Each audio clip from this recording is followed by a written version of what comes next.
하나님, 이 밤에 우리를 부르시고 주의 말씀과 기도의 자리 가운데 나오게 하시니 감사합니다. 우리 안에 노래를 주시고 여호와를 향한 우리의 노래가 이 시간 주님 앞에 드려지게 하여 주시옵소서. 감사드리고 예수님의 이름으로 기도드립니다. 아멘. 오늘 주시는 말씀은 우리 시편의 말씀입니다. 110편 1절로 7절의 말씀까지입니다. 시편 110편입니다. 110편 1절로 7절의 말씀을 함께 교독해 읽도록 하겠습니다.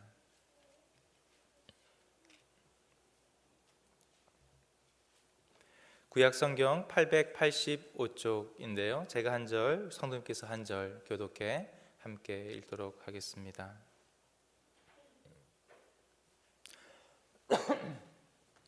제가 먼저 읽겠습니다. 여호와께서 내 주에게 말씀하시기를 내가 내 원수들로 내 발판이 되게 하기까지 너는 내 오른쪽에 앉아 있으라 하셨도다.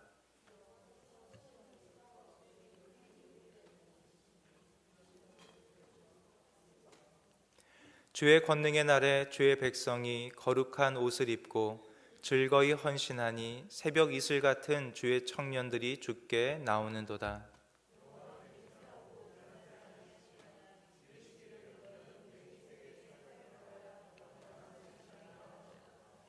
주의 오른쪽에 계신 주께서 그의 노하시는 날에 왕들을 쳐서 깨뜨리실 것이라.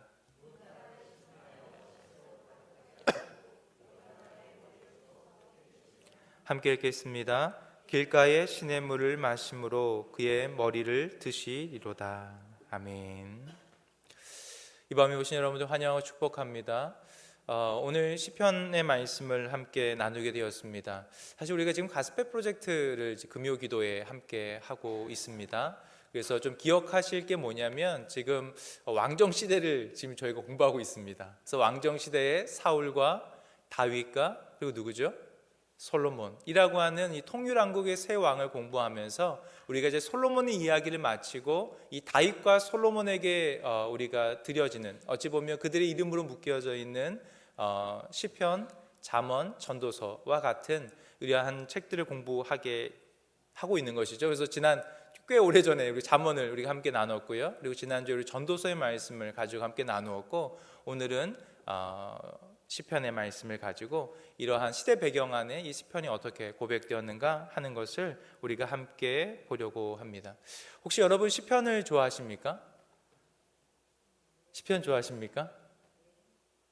예, 아마 좋아하시는 분도 있고 또 어려운 또 책이다 생각하는 분들도 있으리라고 생각이 듭니다.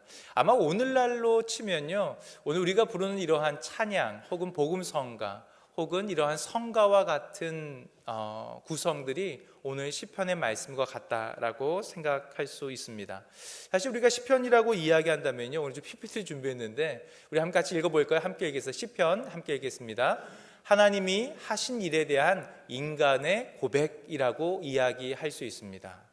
그래서 하나님이 행하신 모든 일들에 대한 인간들에 대한 반응, 그것이 감사와 때로는 공고함 가운데 탄원으로 다양한 형식으로 하나님께 향하는 그러한 고백들의 모음집, 그것이 시편이라고 이야기할 수 있습니다. 그런데 이러한 시편의 말씀은요, 왜 우리에게 특별히 중요하냐면 사실 이 구약 성경은 크게 따지면 세 가지의 분류로 나뉘어집니다.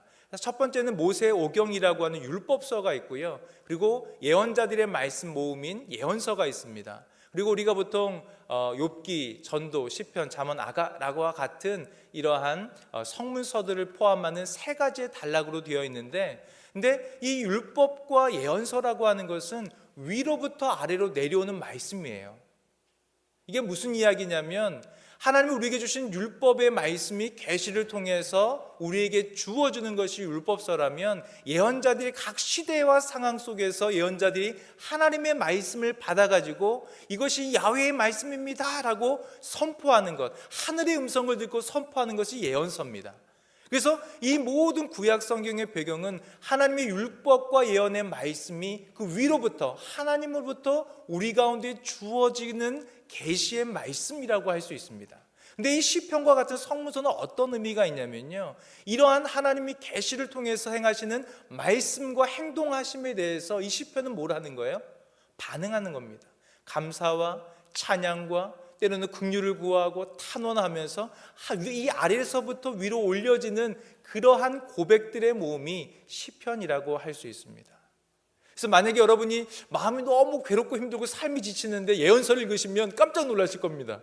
왜냐하면 거기에는 경고와 징계와 위험의 말씀이 있으니까요. 만약에 우리가 마음이 공고하다면 성경을 찾다가 어디로 가셔야 돼요? 시편으로 가셔야 됩니다. 왜냐하면 여기에는 다양한 시편의 기자들, 여기에는 다윗도 나오고 아삽도 나오고 솔로몬의 시도 있습니다. 이러한 시편의 기자들의 그 마음의 고백, 이것에 대한 반응으로서의 고백이 시편 안에 있기 때문에 그렇습니다. 그래서 오늘 여러분 공부할 때 어디를 찾으시라고요? 시편을 찾아서. 시편 1편도 우리에게 너무나 주옥 같은 말씀이죠. 23편의 말씀, 또 이러한 다양한 말씀들을 통해서 우리가 하나님께 나아가는 그러한 고백의 말씀이 시편이라고 할 수 있습니다. 그래서 이 시편에는요, 사실 다양한 문학과 형식에 따라서 이런 것도 구분되는데 한번 읽어볼까요? 함께 읽겠습니다. 찬양시, 탄식시, 감사시, 신뢰시, 토라시, 제왕시라고 하는 것이 있습니다. 우리가 주로 하는 것은 찬양 시편이죠. 그리고 때로는 이 시편의 기자가 아주 공고한 가운데서 탄식하는 시편이 있고요, 때로는 감사하라라고 하는 고백과 함께하는 감사의 시편, 여호와를 의지하라라고 하는 신뢰의 시편, 그 다음에 참된 지혜가 하나님께 있음을 고백하는 지혜의 시편과 여호와의 말씀, 이 말씀이 빛과 등이 되신다라고 이야기하는 이 말씀을 또 권하는 토라의 시편, 다양한 시편이 있고요. 이 제왕시라고 하는 것은 왕의 대관식에 사용됐던 그러한 시편들도 우리에게 있습니다. 그래서 이런 다양한 시편이 인간의 고백과 반응으로서 드려지는 것. 그래서 시편은 총 몇 편까지 있을까요? 1편부터 150편까지. 그래서 우리가 계속해서 고백할 수 있는 충분한 양의 그러한 시편이 우리에게 주어져 있습니다. 근데 그 중에서 우리가 150편을 다 다뤄야 되지만 우리에게 주어져 있는 시간은 딱 1시간밖에 없기 때문에 우리가 110편의 말씀을 우리가 함께 보려고 합니다. 우리 110편의 이 시편의 말씀을 보면 표제가 있는데요, 표제가 뭐라고 나와 있나요? 표제는 다윗의 시라고 되어 있습니다. 그러니까 어찌 보면 이 다윗이라고 하는 하나님께 기름 부음 받은 이 이스라엘의 왕이 하나님께 드려지는 그러한 반응으로서의 고백, 이것이 110편이라고 이야기할 수 있는데요. 그럼 한 가지 더 질문하자면 찬양, 탄식, 감사, 신뢰, 지혜, 토라, 제왕시 중에 오늘 110편은 어떤 시편일까요? 옆 사람에게 물어보셔도 됩니다. 알만한 분이 계십니까? 110편은 이것 중에 뭐가 될까요?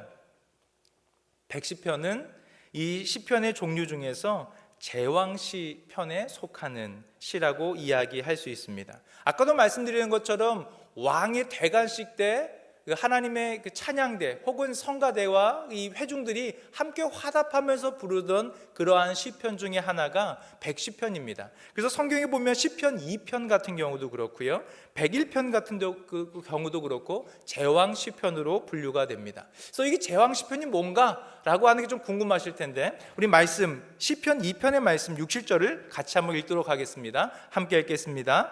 내가 나의 왕을 내 거룩한 산 시온에 세웠다 하시리로다. 내가 여호와의 명령을 전하노라. 여호와께서 내게 이르시되 너는 내 아들이라. 오늘 내가 너를 낳았도다 라고 하는 구절이 나옵니다. 그러니까 무슨 이야기냐면 하나님이신 여호와가 나의 왕을 거룩한 산 시온에 세웠다라고 하는 새로운 임금 이스라엘의 왕이 즉위하였다라고 하는 것을 선포하게 되고요, 여호와의 명령을 전하는데 여호와께서 뭐라고 말씀하시냐면 새로운 임금 이스라엘 왕이 곧 너는 누구라고요? 나의 아들, 오늘 내가 너를 낳았다라고 하는 선언과 함께 이스라엘의 새 임금의 대관식이 진행되는 그러한 시편으로 우리가 시편 2편을 볼 수 있습니다.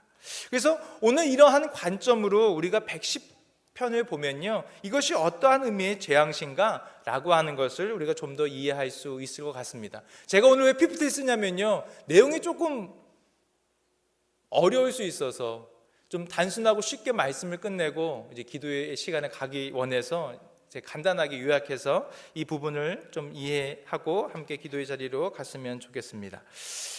이해가 되시나요? 잘 따라하고 계신가요? 네, 감사합니다. 좋은 피드백.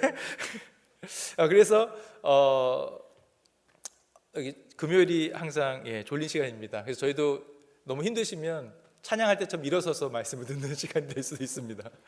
그래서 저 먼저 보면 이 110편은 재앙시편으로 분류됐는데 그 구조를 보면 1절에서 3절 그리고 4절에서 7절이라고 하는 두 가지 큰 단락으로 이 본문이 구성되어 있습니다. 근데 그 내용을 보면 동일합니다. 첫 번째는 말씀, 하나님의 말씀이 선포되고 두 번째는 그 말씀에 대한 반응과 결과라고 하는 동일한 패턴이 1절에서 3절, 4절에서 7절 이렇게 표현된다라고 하는 것입니다. 우리 1절 말씀인데요. 우리 같이 한 번 더 읽도록 하겠습니다. 1절입니다. 시작. 여호와께서 내 주에게 말씀하시기를 내가 내 원수들로 내 발판이 되게 하기까지 너는 내 오른쪽에 앉아 있으라 하셨도다. 여기서 보면 여호와 하나님께서 내 주가 누굴까요? 내 주. 그래서 어찌 보면요, 여호와 하나님께서 이제 새로운 이스라엘의 임금 왕에게 말씀하신다라고 하는 표현입니다. 이해가 되십니까? 이게 나중에 뒤에 가면 좀 헷갈리거든요. 여호와 하나님께서 새로운 임금, 내 주인 왕에게 말씀하신다라고 이야기하는데 말씀의 핵심은 뭐냐면요, 너는 내 오른쪽에 앉아 있어라 라고 이야기한다는 것입니다.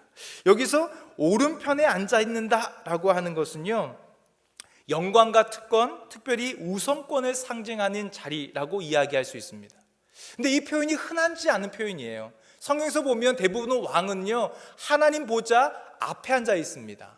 그래서 시편에 보면 그의 보좌는 하나님 보좌 앞에 있도록 되어 있습니다. 근데 앞에 있는 것이 아니라 이제 어디 있다고요? 왕으로 세워지는 이스라엘 임금은 하나님 오른쪽에 함께 앉게 된다라고 하는 의미로 본문이 이야기한다는 것입니다. 이것은 그를 단지 좀 더 높여주신다라고 하는 의미일 수 있지만 좀 더 잘 살펴보면 주님의 보좌에 앉아서 함께 그 같은 위치에서 하나님의 왕권으로 다스린다라고 하는 의미에 어찌 보면 새로운 왕이 세워질 때 이 하나님 우편에 앉아서 함께 하나님과 통치하는 하나님의 아들로서의 그런 역할을 설명한다고 할 수 있습니다. 근데 언제까지요?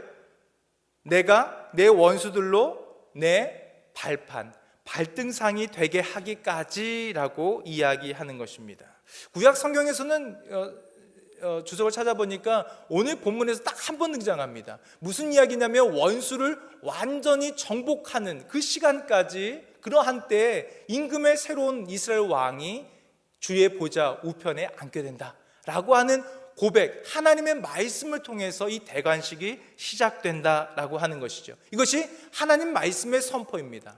새로운 임금 이스라엘 왕은 내 우편에 앉아라, 그리고 모든 원수는 다 정복될 것이다 라고 하는 선언과 함께 대관식이 시작되는, 이거 상상을 좀 하셔야 되는데요, 그러한 상상 속에 본문이 시작됩니다. 우리 2, 3절 같이 읽겠습니다. 시작. 여호와께서 시온에서부터 주의 권능의 규를 내보내시리니 주는 원수들 중에서 다스리소서. 주의 권능의 날에 주의 백성이 거룩한 옷을 입고 즐거이 헌신하니 새벽 이슬 같은 주의 청년들이 주께 나오는도다. 우리는 청년 헌신 예배 때 3절을 너무 강조 읽어서 3절만 자꾸 기억에 남는데, 사실은 이것은 하나님 말씀, 너는 내 우편에 앉아있으라 라고 하는 명령적 선언과 함께 주어지는 반응과 결과로서 두 가지를 이야기하는 것입니다. 첫 번째는 주는 원수들 중에서 다스리는 자로 등장한다는 것이고, 이러한 전쟁의 날이 일어나면 이 왕과 함께 새벽 이슬 같은 청년들이 주님의 이 야외 전쟁을 위해서 함께 동원돼서 헌신하게 될 것이 이러한 반응으로서 나타나게 되는 것이죠. 여기까지 이해가 되십니까? 조금 어렵지만 어쨌든 하나님의 말씀이 선포되고 그것의 결과로 원수들은 진면될 것이고, 또한 주의 청년들이 새벽 이슬처럼 함께 이 왕을 위해서 하나님의 나라를 재건할 그러한 것들에 대한 반응과 결과의 이야기가 오늘 본문에서 이야기되고 있습니다. 넘어가겠습니다. 4절 7절도 똑같습니다. 우리 4절 말씀도 같이 읽겠습니다. 시작. 여호와는 맹세하고 변하지 아니하시리라. 이르시기를 너는 멜기세덱의 서열을 따라 영원한 제사장이라 하셨도다 라고 이야기합니다. 여기서 말씀은 뭐라고 이야기하냐면 여호와는 맹세하고 변하지 않으신다 라고 하는 것을 강조하시면서 여기서 너는 누굴까요? 새로운 이스라엘의 임금 왕입니다. 이 왕은 멜기세덱의 서열을 따라서 영원한 제사장이 될 것이다 라고 이야기하는 것입니다. 그래서 이스라엘 왕 임금은 두 가지 직분을 갖는 거예요. 뭐냐면 제사장 왕이라고 하는 이 두 가지의 직분을 오늘 임명받게 됩니다. 그래서 이러한 반응 결과로서 이 뒤에 5, 6, 7절 말씀인데요, 제가 읽어드리겠습니다. 무엇이냐면 이러한 멜기세덱의 서열을 따라 영원한 제사장으로 이 왕이 세워지면 어떻게 하여 왕들을 쳐서 깨뜨리고요, 문나라를 심판하고요, 7절에 보면 그의 머리가 들게 될 것이다 라고 하는 것을 성경은 이야기하고 있습니다. 그래서 오늘 본문의 이야기를 정리하면 이러한 제사장으로서 오는 이 이스라엘의 새로운 임금은 함께 이러한 모든 대적들을 깨뜨리고 심판하고 그리고 하나님께서 그의 머리를 드신다라고 하는 그러한 반응, 결과로서 오늘 본문이 종결되고 있는 것입니다. 근데 여기서 재밌는 것은 길가의 시냇물을 마심으로 라고 이야기하는데요, 7절에 보면 이것은 왜 그러냐면 이스라엘 이 대관식이 일어나면 보통 이스라엘 임금들이 어디를 가냐면요, 기혼샘으로 내려가서 그 기혼샘을 통과해서 대관식을 진행합니다. 제가 이 구절을 한글 읽어드릴게요. 이 솔로몬의 대관식인데요, 열왕기상 1장의 말씀입니다. 제가 읽어드릴게요. 제사장 사독과 선지자 나단과 여호야다의 아들 브나야와 그렛 사람과 블렛 사람이 내려가서 솔로몬을 다윗의 왕의 노새에 태우고 인도하여 기혼으로 가서 어디로 간다고요? 기혼샘을 통과해서 그리고 제사장 사독이 성막 가운데서 기름 담은 뿔을 가져다가 솔로몬에게 기름을 부으니 이에 뿔나팔을 불고 모든 백성이 솔로몬 왕은 만세수를 하옵소서 하니라 라고 성경은 이렇게 고백하고 있는 것입니다.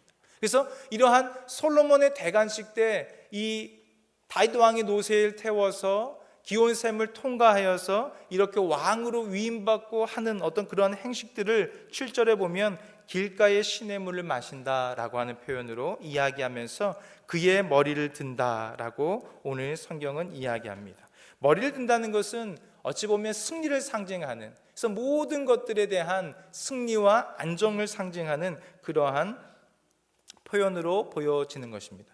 이것이 짧게 설명하는 시편 110편의 제왕 시편의 이야기를 정리한 것입니다.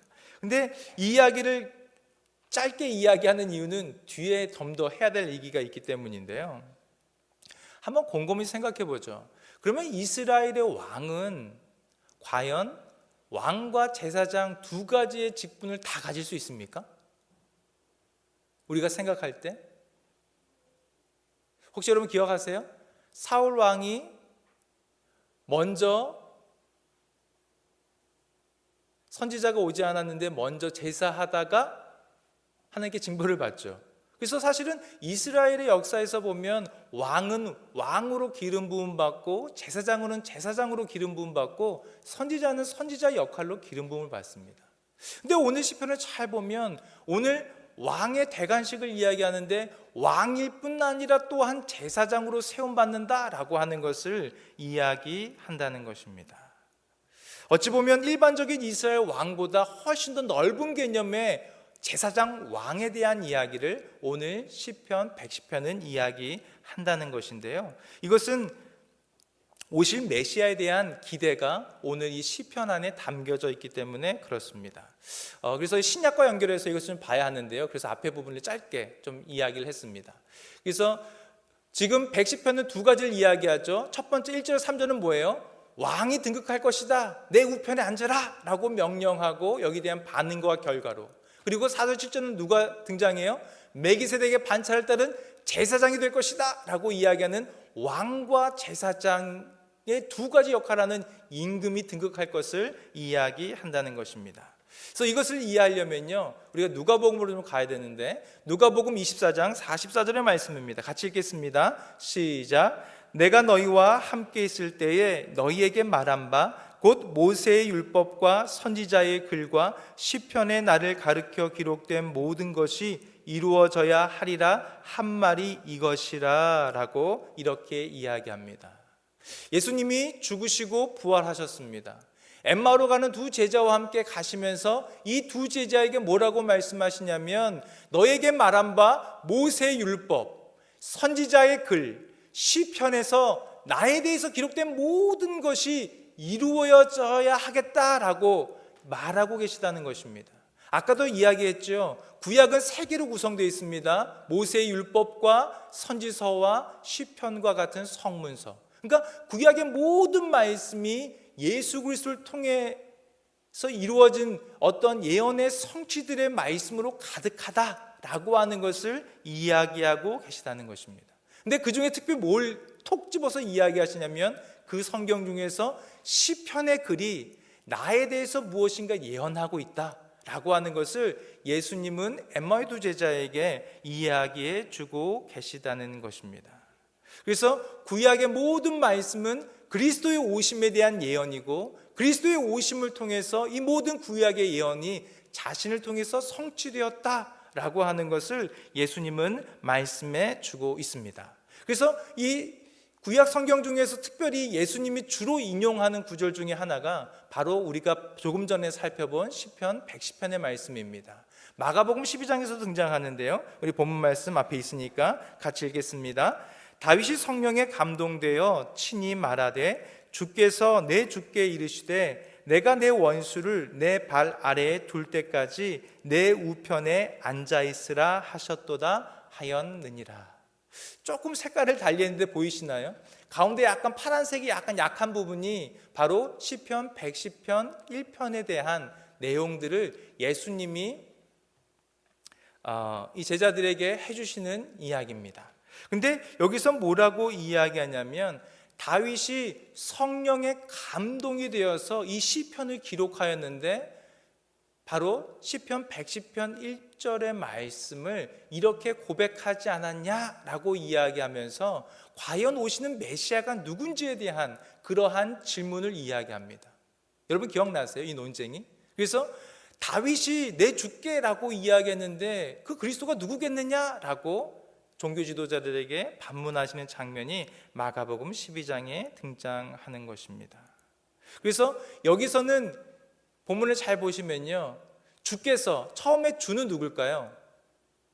여호와 하나님께서 내 주께, 이 주는 누굴까요? 메시아 그리스도. 그러니까 지금 이 110편 1절의 말씀을 누구에게 적용하고 계신 거예요? 예수님이 자기 스스로를 변화하는 것에 설명하고 있다는 것입니다. 그래서 여호와 하나님께서 오실 주인 메시아에게 이르되, 내가 하나님이 메시아의 원수를 메시아 발 앞에 둘 때까지 하나님 우편에 앉아 있으라 라고 그를 하나님 우편에 앉아 계시게 하는 이러한 장면으로 오늘 본문 110편이 사용되고 있다라고 하는 것입니다. 어려우시죠? 저도 설명하면서 되게 어려운데, 하지만 이 진리가 우리에게 좀 깨달아지길 원합니다. 그래서 이 시편 110편의 말씀, 이 구약의 모든 말씀이 예언되었고, 이 예언이 누구를 통해서? 예수 그리스도께서 성취되었다라고 하는 것을 지금 예수님은 이 구절을 스스로 인용하면서 제자들과 사람들과 논쟁하고 이야기하고 계시다는 것입니다. 별로 감동이 없으시죠? 더 보도록 하겠습니다. 사도행전 2장에 가면요, 이제 오순절 다락방 사건이 있고 이 유대인들이 너희가 술에 취했구나 라고 이야기할 때 베드로가 나가서 오순절 설교를 합니다. 근데 그때 뭐라고 이야기하냐면, 우리 34절에서 36절 말씀도 같이 한번 읽겠습니다. 다윗은 하늘에 올라가지 못하였으나 친히 말하 이르되 주께서 내 주에게 말씀하시기를 내가 내 원수로 내 발등상이 되게 하기까지 너는 내 우편에 앉아있으라 하셨도다 하였으니, 그런즉 이스라엘 온 집은 확실히 알지니 너희가 십자가에 못 박은 이 예수를 하나님이 주와 그리스도가 되게 하셨느니라 라고 이렇게 베드로가 선포합니다. 베드로가 이 유대인들에게 설교하면서 무슨 구약의 말씀을 인용하냐면 바로 우리가 조금 전에 보았던 시편 110편 1절의 말씀을 인용하여서 바로 그 하나님께서 메시아에게 말씀하시기를 너는 내 우편에 앉아 있으라. 그래서 그 메시아가 죽음에 머물지 않고 승천하셔서 그 하나님이 그 예수를 누구로요? 우리의 로드, 주인과 또한 메시아, 그리스도가 되게 하신 것이 아니냐라고 이렇게 이야기한다는 것입니다. 그래서 많은 사람들이 오순절 설교의 핵심이 무엇이냐면 바로 이 구절, 우리가 읽은 이 구절이 이 오순절 설교의 핵심적인 구절이라고 이야기하는 거예요. 근데 무엇을 인용한다고요? 구약에 예언된 말씀을 통해서 예수 그리스도가 누군지를 투명하게 보여주고 있는 사건, 이것을 이야기합니다. 근데 여러분 기억하십니까? 우리가 110편에 두 가지에 등장합니다. 그래서 이 다윗은 어찌 보면요, 아마 이러한 그림을 깨닫지 못할 수도 있어요. 그래서 하나님께 영감을 받아서 아마 흥얼거리면서 이 시편을 기록할 수 있었지만 성령이 강하게 이 다윗에게 임재하시고 그로 하여금 기록하게 하셔서 하나님의 그리스도 오실 메시아에 대한 예언을 그가 시편에 기록하게 되는 것이죠. 근데 그것이 예수님의 입을 통해서, 베드로의 입을 통해서 끊임없이 선포됩니다. 근데 그 첫 번째가 뭐냐면 바로 그 메시아가 이 이스라엘의 왕이다, 이 메시아가 온 우주의 왕이다 라고 하는 것을 증명할 뿐 아니라, 자 그러면 110편 4절에서 7절의 핵심은 뭐죠? 그분이 바로 멜기세덱의 서열을 따라 제사장으로 임명됩니다. 그 구절을 또한 히브리서는 이렇게 인용하고 있습니다. 히브리서 5장 6절에서 10절 말씀을 좀 줄였습니다. 우리 줄인 부분을 같이 읽도록 하겠습니다. 또 이와 같이 다른 데서 말씀하시되 내가 영원한 멜기세덱의 반차를 따르는 제사장이라 하셨으니, 중약 읽겠습니다. 하나님께 멜기세덱의 반차를 따른 대제사장이라 칭하심을 받으셨느니라. 여기서도 그 인용 구절 4절 말씀 인용을 약간 약하게 기록해 두었는데요. 그래서 일반적으로 제사장은 누구의 자손이어야 되나요? 아론의 자손이 제사장이 됩니다. 그런데 창세기에 가면 이 족보도 없고 이러한 어디서 온지 알지 못하는 이 살렘의 왕으로 등장하는 이 멜기세덱의 반차를 따르는 제사장, 이가 바로 누구라고요? 바로 메시아다 라고 하는 것을 히브리서는 이야기하고 있는 것입니다.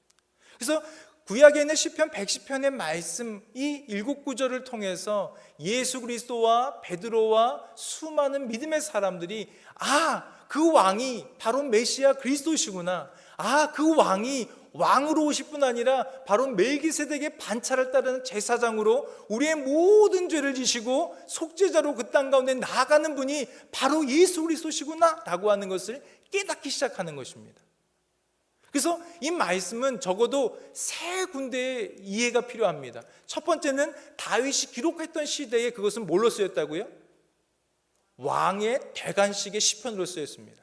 그래서 이스라엘 왕의 대관식의 시편으로 쓰였는데 그 메시지 안에 뭐가 있어요? 오시는 예수 그리스도가 이 말씀은 바로 나를 위해 기록한 말씀이야 라고 제자들과 종교 지도자에게 말하기 시작한 것입니다. 그러면은 다윗의 기록 때부터 예수님까지의 기간은 얼마나 될까요? 보통 우리가 다윗을요 BC 1000년경의 사람이라고 이야기합니다.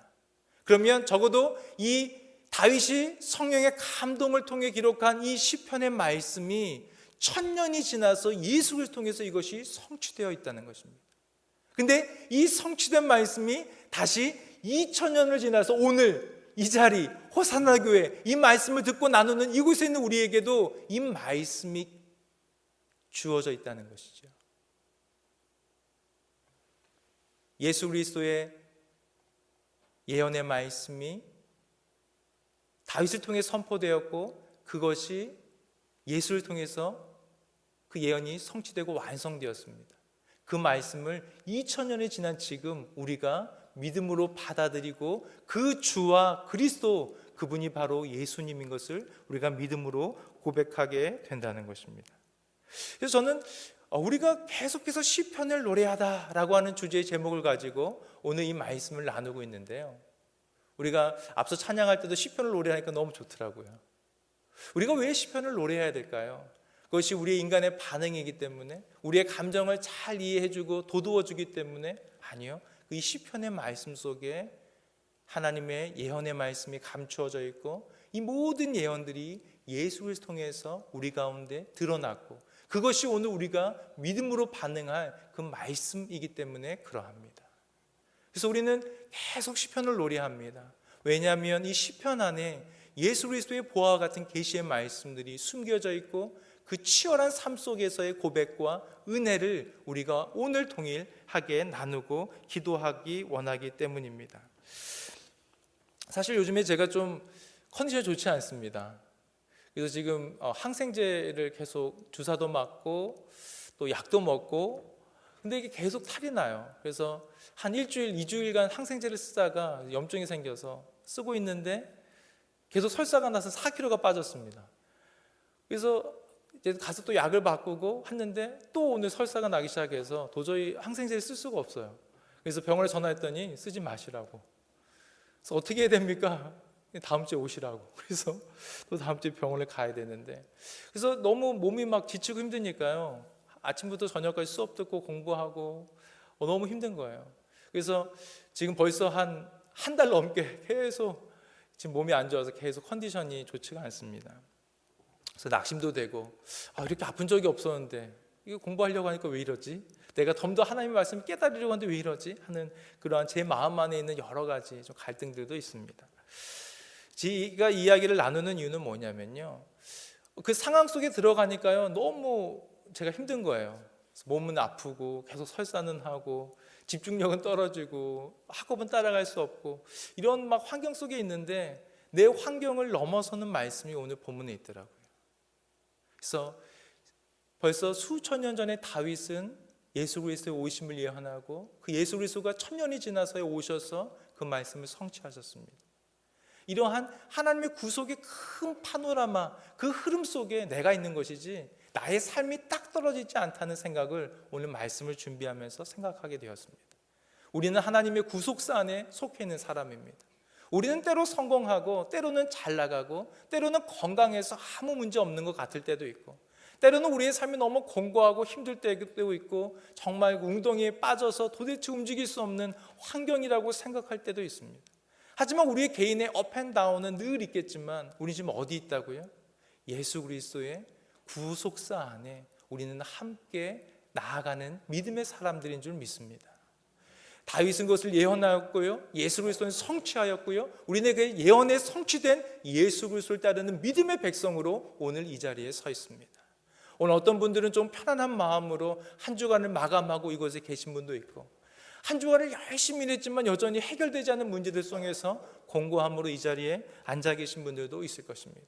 하지만 우리가 위에 있으나 때로는 우리의 삶의 자리가 좀 낮다고 느껴질 때가 있으나, 그러한 모든 것이 하나님의 거대한 구속사의 흐름 안에 내가 함께 있다라고 하는 것을 오늘 성경이 우리에게 말씀해 주고 계신 것입니다. 우리는 그래서 우리의 삶의 자리에서 끊임없이 노래하는 것입니다. 시편을 노래하게 되는 것입니다. 왜냐하면 그 예언의 모든 말씀이 예수 그리스도로 성취되었고, 이 고백이 또한 나의 고백이며 우리가 살아갈 믿음의 고백임을 끊임없이 고백하며 오늘도 하나님 앞에 무릎 꿇고 기도하게 되는 믿음의 시간이 되길 원합니다. 함께 우리가 찬양, 우리 함께 고백하고요, 그리고 함께 기도하길 원합니다. 오늘 시편 찬송을 많이 하게 되는데요, 시편 40편의 하나님의 음성을 우리 함께 찬양하겠습니다.